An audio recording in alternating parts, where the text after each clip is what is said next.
Hello and welcome to the fifth lecture of History of Western Architecture series. इस series में अभी तक हम बात कर चुके हैं Mesopotamian architecture, Egyptian architecture, Greek architecture and Roman architecture. आज हम डिस्कस करेंगे रोमनेस्क्यू आर्किटेक्चर के बारे में। ये जो आर्किटेक्चर है ये थोड़ा सा अलग टाइप का आर्किटेक्चर है। अभी तक जितने भी हमने आर्किटेक्चर डिस्कस करे ये थोड़ा सा एडवांस फॉर्म ऑफ आर्किटेक्चर है। तो इस आर्किटेक्चर के बारे में हम डिस्कस करेंगे, इससे रिलेटेड कुछ बिल्डिंग्स के बारे में डिस्कस करेंगे और ये यूरोप में किस टाइप से पूरा आर्किटेक्चर स्प्रेड आउट हुआ ये भी हम डिस्कस करेंगे।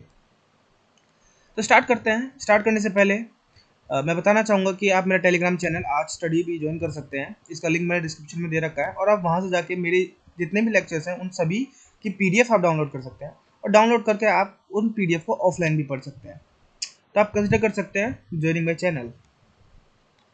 तो स्टार्ट करेंगे रोमनेस्क्यू आर्किटेक्चर से। तो जो रोमनेस्क्यू आर्किटेक्चर है जैसे मैंने डिस्कस किया ये थोड़ा सा डिफरेंट टाइप ऑफ आर्किटेक्चर है। डिफरेंट क्या है? अभी तक हमने जितने भी आर्किटेक्चर पढ़े, जितने भी सारे आर्किटेक्चर हैं ये आते हैं एंशियंट आर्किटेक्चर में। रोमनेस्क्यू अर्ली गोथिक, मतलब रोमनेस्क्यू से जितना भी आर्किटेक्चर है ये आएगा मिडीवियल पीरियड का आर्किटेक्चर, और रोमनेस्क्यू से पहले का जितना भी आर्किटेक्चर रहेंगे वो रहेंगे एंशियंट पीरियड के आर्किटेक्चर। तो इसे हम कह सकते हैं रोमनेस्क्यू ये एक मेडिवल पीरियड का आर्किटेक्चर है और ये यहाँ से मेडिवल पीरियड का स्टार्टिंग का आर्किटेक्चर है, मतलब मेडिवल पीरियड का फर्स्ट फॉर्म ऑफ आर्किटेक्चर है। तो ये एक मिडिल एज में आया था, इसीलिए हम इसे मिडीवियल पीरियड ऑफ आर्किटेक्चर कह रहे हैं। और ये एक फर्स्ट आर्किटेक्चर था जो कि हमें पूरे यूरोप में देखने को मिलता है। अभी तक हमने जितने भी आर्किटेक्चर देखे थे जैसे ग्रीक आर्किटेक्चर या रोमन आर्किटेक्चर, वो एक टाइप से रीजनल आर्किटेक्चर थे। मतलब जो ग्रीक आर्किटेक्चर है वो ग्रीस में देखने को मिलेगा और जो रोमन आर्किटेक्चर है वो रोमन में देखने को मिलेगा, यानी रोम के अराउंड देखने को मिलेगा। लेकिन रोमनेस्क्यू जो एक फर्स्ट टाइप का ऐसा स्टाइल था जिसको हम पूरे यूरोप में देखने को मिलता है। Even by when regional differences, मतलब कि हमारे जो रीजनल डिफरेंसेस थे इनके बहुत ज़्यादा थे, डिफरेंट थे, मतलब हर रीजन में एक अलग रिलीजन फॉलो किया जाता था। इवन दो वहाँ पर एक जो फुल स्केल पे जो एक्सपेंशन हमें देखने को मिलता है किसी आर्किटेक्चर का, तो ये पहला स्टाइल था आर्किटेक्चर की, पहली स्टाइल थी रोमनेस्क्यू आर्किटेक्चर जो हमें देखने को मिलता है। मेनली जो हम कह सकते हैं जो इतना ये एक्सपेंड हुआ ये आर्किटेक्चर, वो कह सकते हैं due to because of pilgrimage routes, जितने भी इनके धार्मिक रूट्स थे उसकी वजह से ये आर्किटेक्चर पूरे यूरोप में स्प्रेड आउट हुआ। मेनली जो स्पेन का सैन डिएगो है यहाँ पर ज़्यादा इसका इन्फ्लुएंस देखने को मिलता है रोमनेस्क्यू आर्किटेक्चर का। ठीक है, तो स्टार्ट इसका इंट्रोडक्शन से हम बात करेंगे। जो रोमनेस्क्यू आर्किटेक्चर है वो कैसे डेवलप हुआ। तो जो रोमनेस्क्यू आर्ट है वो डेवलप हुई थी कुछ सीरीज ऑफ कॉजेज से, कुछ इनके साथ ऐसे कॉज हुए। तो सबसे पहले जो the end of barbarian invasion, तो अब यहाँ पर जो रोम के आसपास का जितना भी एरिया है, रोम का जो एरिया है वहाँ पे बारबेरियन इन्वेजन नहीं हुआ करते थे क्योंकि सब यहाँ पे डेमोक्रेटिकली पॉलिटिकल स्टेबल हो गया था यहाँ पर। तो यहाँ पर कोई बार बार जैसे इन्वेजन जो हमें देखने को मिलता है अर्ली रोमन एम्पायर में, तो ऐसा कुछ नहीं था, बारबेरियन इन्वेजन कम हो चुके हैं। और द डिकम्पोजिशन ऑफ कोर्डोबास कैलिफेट और the establishment of peace in the Christian world.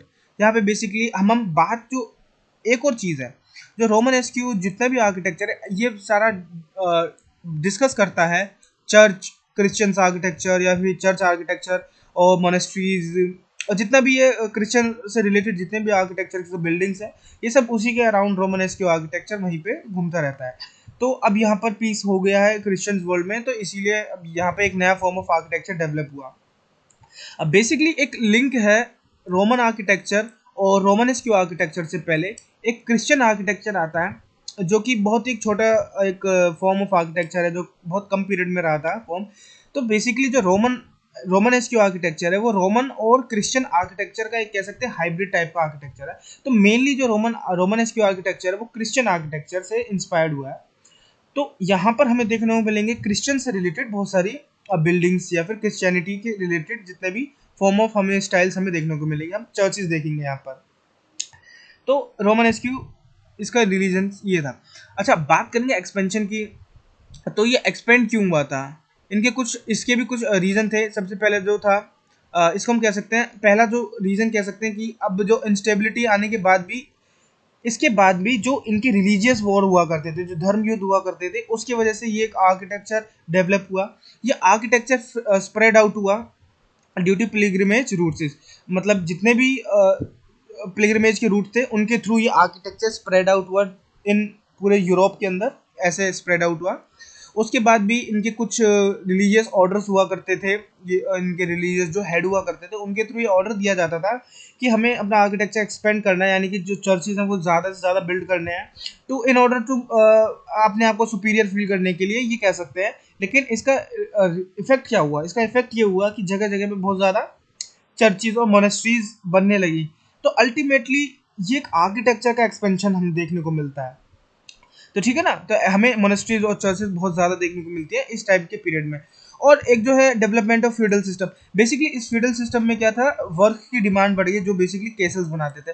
Feudal system इस टाइप से, आप ऐसे समझो कि आपको किसी की सर्विस चाहिए तो आपने उसके बदले में आपने अपनी जो लैंड है उसको लीज पर दे दिया और उसके बदले में आपको उसकी सर्विसेज मिल गई। तो इस टाइप का था फ्यूडल सिस्टम, वहाँ पर स्टार्ट, फ्यूडल सिस्टम वहाँ पे स्टार्ट हो गया था। तो यहाँ पे एक वर्क की डिमांड हो गई, यहाँ पे कैसल ज़्यादा बनने लगे। ठीक है, तो अगर रोमन एस्क्यू आर्किटेक्चर में मेन जो टाइपोलॉजी हमें देखने को मिलते हैं, हम डिस्कस करेंगे सिर्फ 3 टाइप की टाइपोलॉजी, चर्चेज, मोनेस्ट्रीज और कैसल्स। तो मेनली रोमन एस्क्यू में ये 3 फॉर्म की या फिर ये 3 टाइप्स की बिल्डिंग ज़्यादा ध्यान दिया जाता था, और यही 3 टाइप की बिल्डिंग्स हमें देखने को मिलती है under Roman askew architecture. Okay, सबसे पहले मोनेस्ट्रीज की बात करें। मोनेस्ट्री बेसिकली क्या होता है, मोनेस्ट्री जो चर्चेज के अंदर नन्स होते हैं, जो प्रीस्ट होते हैं, उनके लिए एक रहने के लिए जगह होती है, तो उसे बेसिकली मोनेस्ट्रीज कहा जाता है। तो मोनेस्ट्रीज को एक इस टाइप से डिज़ाइन किया जाता है, तो एक छोटी सी सेल्फ सस्टेनेबल सिटी कह सकते हैं इसको, एक कंप्लीट अपने आप में सिटी टाइप की रहती है। तो मोनेस्ट्रीज में डिफरेंट डिफरेंट डिपार्टमेंट्स होते हैं, जिसको कह सकते हैं। पहला अब चर्च रहेगा, ऑब्वियसली बात है, चर्च के अंदर मोनेस्ट्रीज है तो चर्च है, फिर क्लोइस्टर है, चैप्टर रूम है, अबोट्स रूम है, मॉन्क्स या नन का रूम।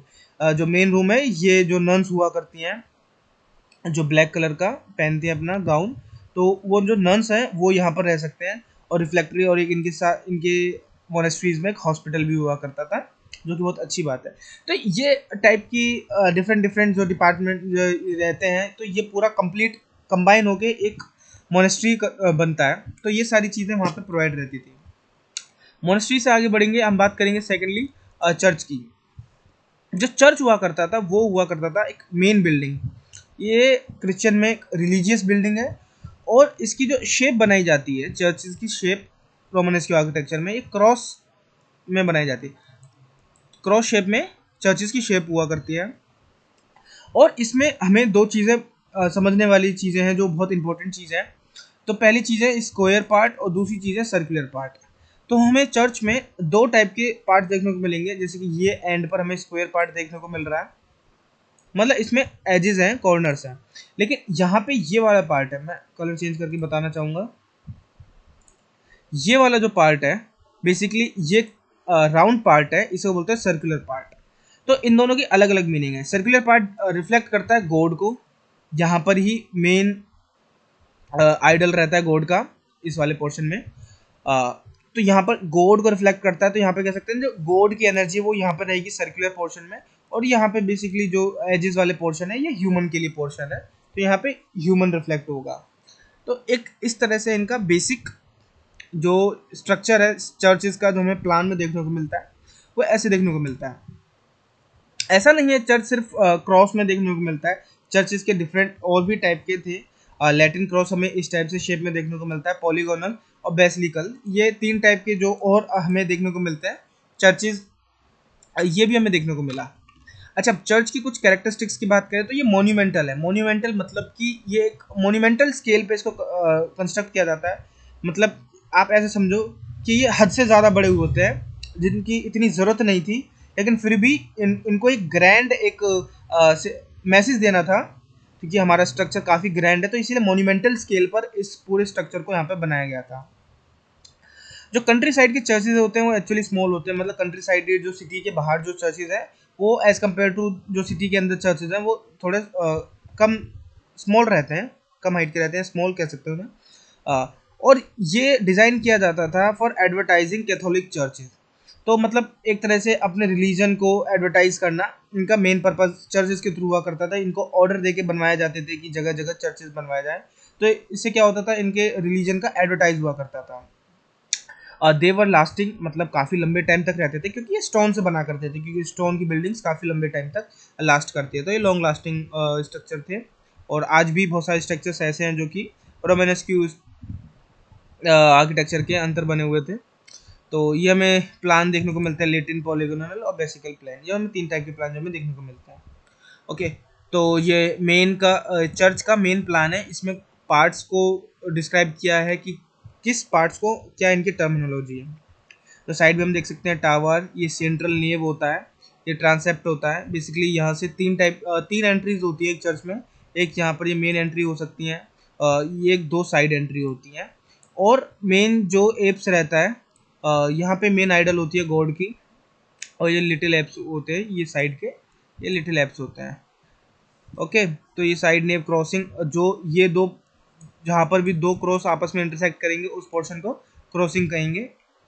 तो आप इस इमेज में देख सकते हैं वीडियो पॉज करके। नेक्स्ट यहाँ पर हम बात करेंगे कि कितने, ये भी सेम एक तरह से चर्च का प्लान है, तो इसमें और ज़्यादा क्लियर हो जाएगा बेसिकली किस रीजन को हम कौन सा टर्मिनोलॉजी से बात करते हैं। जैसे कि वेस्ट फ्रंट, इनकी शेप कुछ ऐसे रहती थी, नॉर्थ इस डायरेक्शन में होता था और ईस्ट इस डायरेक्शन में होता था। तो ईस्ट की डायरेक्शन में यहाँ पर इनके मेन आइडल के गॉड यहाँ पर हुआ करते थे, around somewhere around this area. तो आप देख सकते हैं इसको, वीडियो को पॉज करके एक एक टर्म्स आप पढ़ना चाहें पढ़ सकते हैं। जो कोई और तो यहाँ पे ये मेन जो पाथवेज हुआ करते थे, आइल्स, जो साइड मेन पाथवेज की साइड में 2 पाथवेज है, उन्हें आइल्स बेसिकली कहा जाता है। और इनकी एंट्रीज यहाँ से भी रहेगी और यहाँ से भी रहेगी। तो ज़्यादा कुछ नहीं है, आप बेसिकली कलर कोडेड है देख सकते हैं। और ये इसका सेक्शन में जो बेसिकली जो मेन जो रहेगा एंट्री, जहाँ पे सेंट्रल जो एंट्री रहेगी उसे नेव कहेंगे, और साइड में जो 2 साइड एंट्री रहेंगी उसे आइल्स कहेंगे। उसके बाद ये कुछ वॉल्ट है, आर्चिज के तौर पे इन्होंने वॉल्ट यूज़ किए, क्लेरस्टोरी विंडोज यूज़ किया है, और गैलरी है। ठीक है, ये जो बाहर के जो पॉइंटेड स्ट्रक्चर होता है इसे पिनेकल कहा जाता है। कुछ कुछ आर्चिज में बेसिकली गोथिक आर्किटेक्चर में हमें देखने को मिलेगा, जो कि अगली वीडियो में हम डिस्कस करेंगे। तो यहाँ पे सपोर्ट के लिए फ्लाइंग बटरेसेस का भी यूज़ किया गया है, और ये नेव की रूफ है, बेसिकली जो नेव है उसके ऊपर जो ये टेपर्ड रूफ है इसे नेव रूफ कहेंगे। तो सिंपल है, ज़्यादा हार्ड टर्मिनोलॉजी नहीं है, एक बार देख लेंगे तो पूरा समझ में आ जाएगा आपको। चर्च का अगर बाहर से बात करें तो बाहर से इनके पार्ट्स कुछ इस टाइप से हैं, जो फ्रंट में रहेंगे, मतलब स्टार्टिंग में जो रहेंगे 2 टावर्स रहेंगे, क्लिस्टोरेटरी बिल्डिंग, ये विंडोज रहेंगी, आर्चिज का यूज़ रहेगा, ये साइड डोर मैंने कहा 2 एंट्रेंस रहेंगे, और ये एंट्रेंस का जो होल रहेगा इसे ट्रांसेप्ट कहेंगे। जब दोनों होल जब आपस में मिलेंगे तो इसे क्रॉसिंग कहेंगे। एम्बुलटरी, ये जो साइड का जितना भी स्ट्रक्चर है एम्बुलटरी बोलेंगे, इसे लिटिल एप्स, एप्स जो बाहर का जितना स्ट्रक्चर निकलेगा उसे एप्स कहा जाएगा। तो बेसिक सी टर्मिनोलॉजी है, आप देख सकते हैं इसके अंदर। चर्च में बात करें और एलिवेशंस में बात करें तो church is covered by stone vault, मतलब जिनकी वॉल्टिंग होती थी स्टोन से हुआ करती थी, जो वॉल्स थी थिक हुआ करती थी रोमन के आर्किटेक्चर में, क्योंकि इनके थिक बेस में बटरेसेस हुआ करते थे, और उनके बटरेसेस काफ़ी स्ट्रॉन्ग हुआ करते थे। बटरेसेस जो भी आर्च को सपोर्ट करेगा स्ट्रक्चर नीचे की तरफ, वो बेसिकली बटरेसेस कहा जाएगा। जैसे कि अब इस आर्च की बात करें तो इस आर्च को सपोर्ट करता है ये वाला स्ट्रक्चर और ये वाला स्ट्रक्चर, तो बेसिकली ये दोनों को हम बटरेस कहेंगे। फाउंडेशन स्ट्रॉन्ग हुआ करती थी और विंडोज कम हुआ करती थी। ओके, आप एक और चीज़ नोटिस करना, जितने भी आर्किटेक्चर में प्रोग्रेस हो रही है तो इनकी जो डेकोरेशन है वो काफ़ी ज़्यादा होती गई है। मैं आपको स्टार्टिंग फर्स्ट स्लाइड में दिखाता हूँ।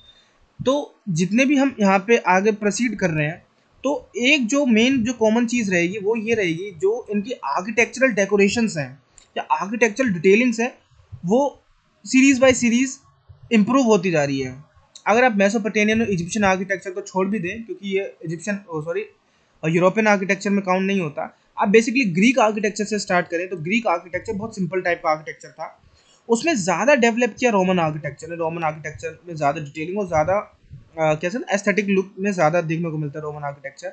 हमें Romanesque architecture as compare to Roman architecture ज़्यादा ब्यूटीफुल देखने को मिलता है, और Gothic architecture Romanesque architecture से भी ज़्यादा ब्यूटीफुल हो जाएगा। और जितने भी बात कीजिए तीनों आर्किटेक्चर हैं, ये बेहद ब्यूटीफुल हो जाते हैं in term of their aesthetic looks.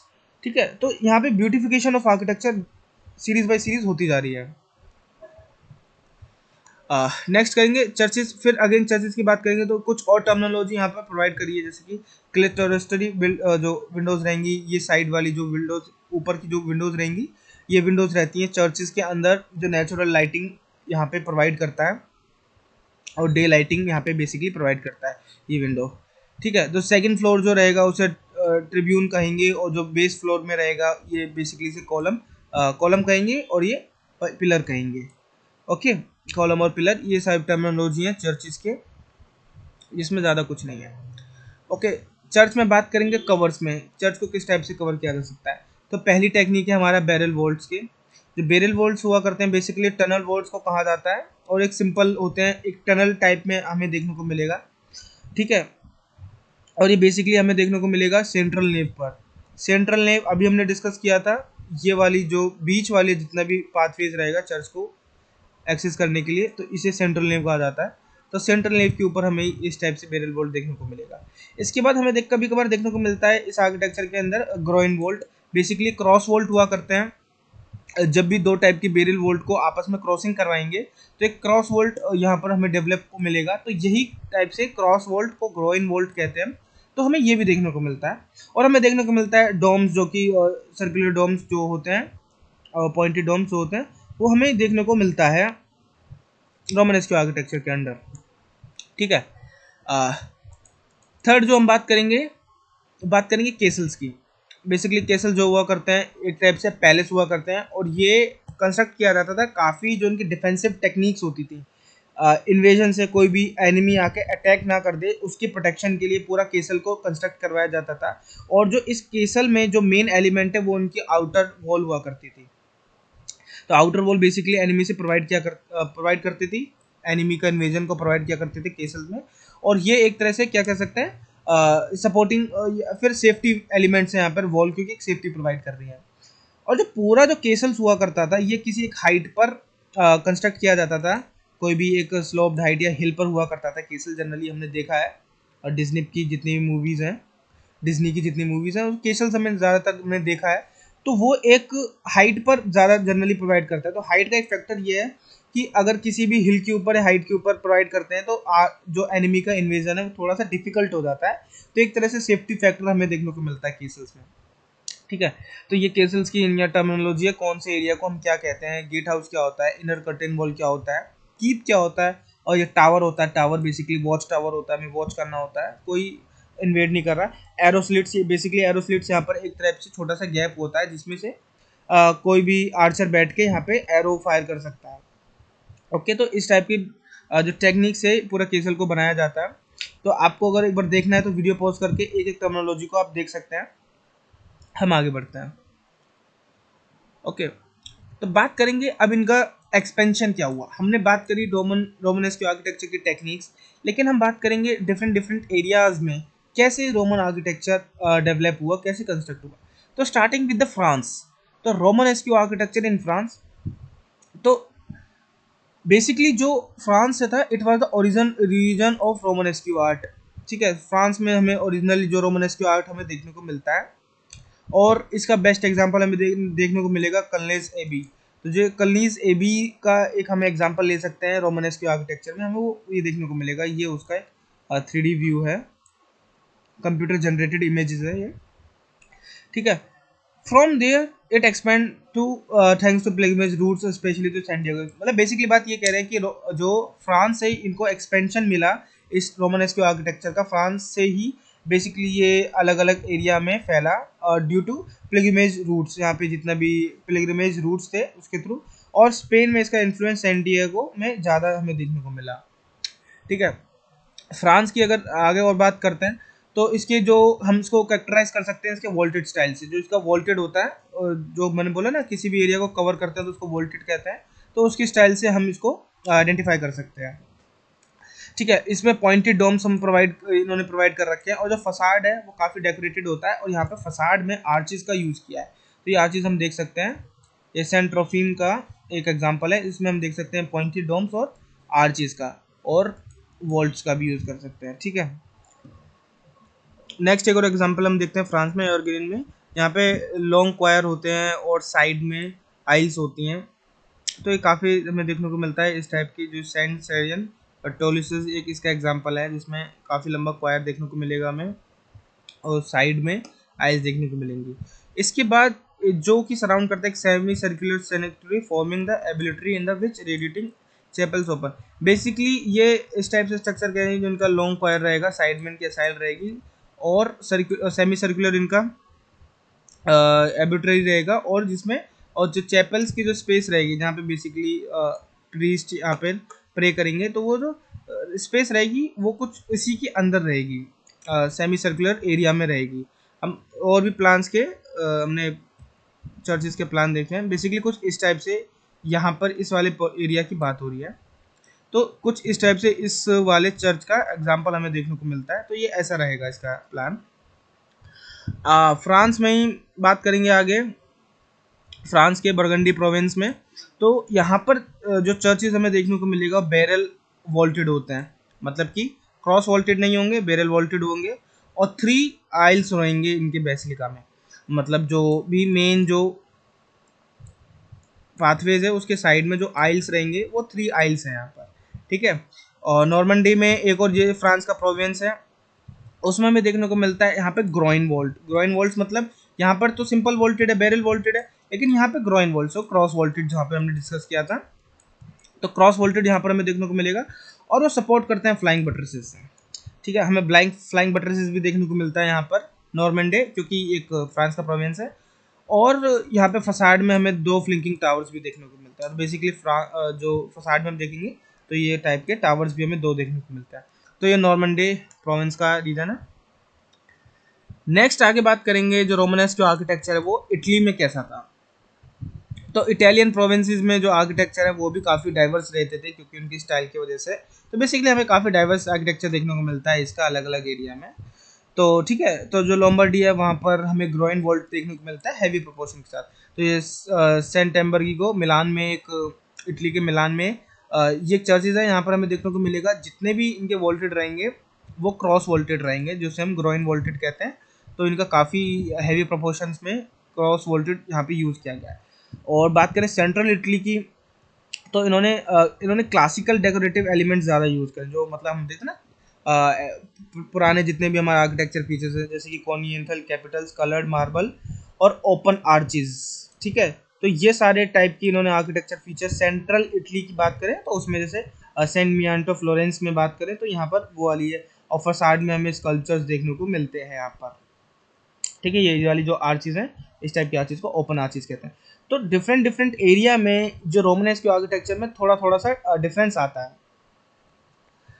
Italy में ही अगर साउथ इटली की बात करें तो यहाँ पे अरेबिक इन्फ्लुएंस ज़्यादा देखने को मिलता है, क्योंकि साउथ इटली थोड़ा सा अरब रीजन से टच करता है। तो हमें अरेबिक इन्फ्लुएंस यहाँ पे देखने को मिलता है, यहाँ पे मोज़ेक पेंटिंग्स या फिर मोज़ेक इंटरलेस्ड पॉइंटेड आर्च भी देखने को मिलता है, ठीक है। तो ये पॉइंटेड आर्च रहेगा। और बेसिकली जो मेन जो चीज़ अगर हम इटली में नोटिस करें तो वो ये रहेगा, जो कंप्लीट जो बिल्डिंग है वो सेपरेट रहती है 3 बिल्डिंग्स, मतलब कंप्लीट एंटायर जो बिल्डिंग रहेगी उसमें 3 बिल्डिंग्स रहेंगी। तो मेन जो रहेगी चर्चेज, बेपिस्ट्री एंड बेल टावर। तो ये 3 टाइप की यहाँ पर हमें देखने को मिलेगा। हम ये एग्जांपल है पीसा कैथेड्रल का, और पीसा कैथेड्रल में ही लीनिंग टावर ऑफ पीसा है, और जो कि एक साइड बिल्डिंग है। लीनिंग टावर ऑफ पीसा ये बेपिस्ट्री है, okay. Romanesque architecture in Germany. Germany में जो आर्किटेक्चर था इसका थोड़ा सा डिफरेंट था, क्योंकि जो चर्चेस थे वो प्लान किए जाते थे काफ़ी लार्ज स्केल पर प्लान किए जाते थे, और ये काफ़ी हाई हुआ करते थे, ओके। तो ये काफ़ी ज़्यादा हाई हुआ करते थे, और ये इनकी एप्स होती थी और सेंचुरी होती थी, इनकी हर एक एंड पर एक एप्स और सेंचुरी यहाँ पर देखने को मिलता है। और numerous round of octagonal tower यहाँ पर देखने को मिलती, काफ़ी राउंड और ऑक्टागोनल टावर हमें इस टाइप के जो चर्चेज में देखने को मिल जाता है जर्मनी के अंदर। जो रोमनेस्क आर्किटेक्चर है वो इंग्लैंड भी ट्रैवल किया, तो ठीक है।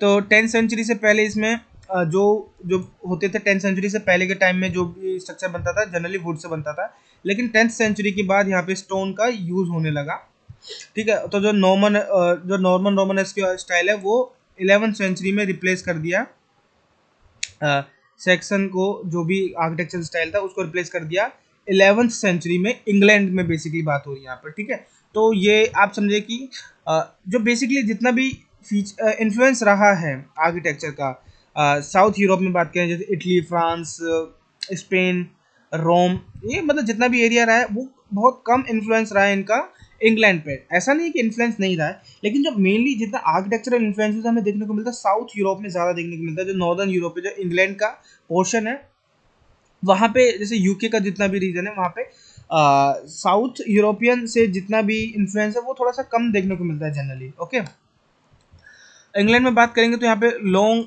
और नैरो, मतलब ज़्यादा वाइड नहीं और ज़्यादा हाइट के हमें यहाँ पे रोमनेस्क्यू आर्किटेक्चर में देखने को मिलते हैं। ओके, फ्लैटेड रूफ मिलेगा, फ्लैट रूफ मिलेगा, लेटर रिप्लेस्ड बाय वॉल्ट्स, बाद में इसको वॉल्ट से रिप्लेस कर दिया, और साइड में आइल्स भी देखने को मिलेगा जो कि ग्रोइन वॉल्ट से फिर इन्होंने कवर कर दिया। ग्रोइन वॉल्ट वही क्रॉस वॉल्ट्स, ठीक है।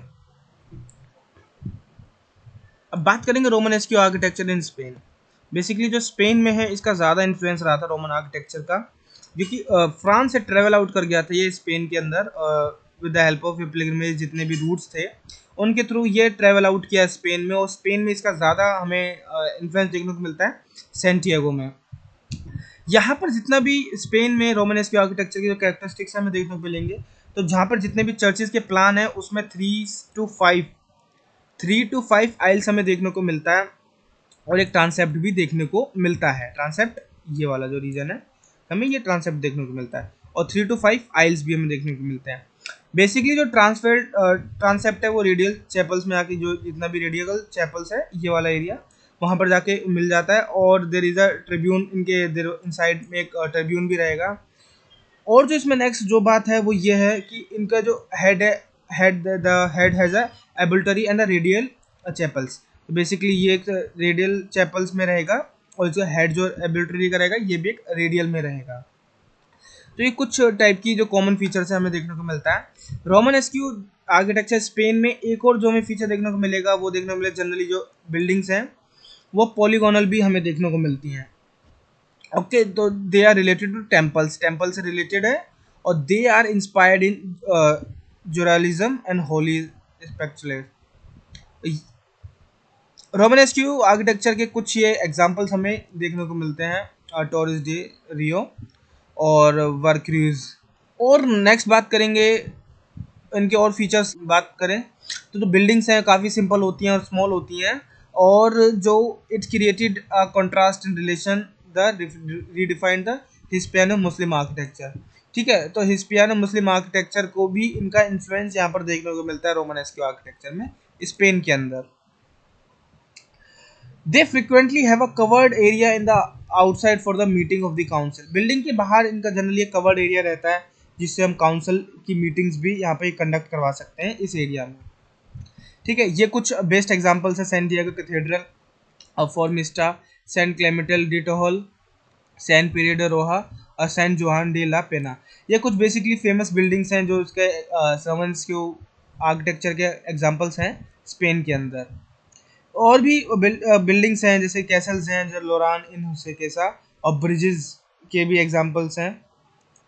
तो आप ये सारी चीज़ें इसमें रहेंगी। तो आई होप ये वाली वीडियो आपको समझ में आई होगी। इस वीडियो से रिलेटेड कोई भी अगर डाउट है तो आप कमेंट सेक्शन में कमेंट कर सकते हैं, और मैं वहाँ पर आपका डाउट क्लियर करने की कोशिश करूँगा। आप मेरा टेलीग्राम चैनल ज्वाइन कर सकते हैं, डिस्क्रिप्शन लिंक से आप वहाँ पर क्लिक करें, आप टेलीग्राम चैनल ज्वाइन कर सकते हैं। अगर आपको ये वीडियो पसंद आई तो लाइक करें, नहीं पसंद आई तो डिसलाइक करें। इस वीडियो में सिर्फ इतना ही, मिलते हैं अगली वीडियो में। Thank you, bye bye.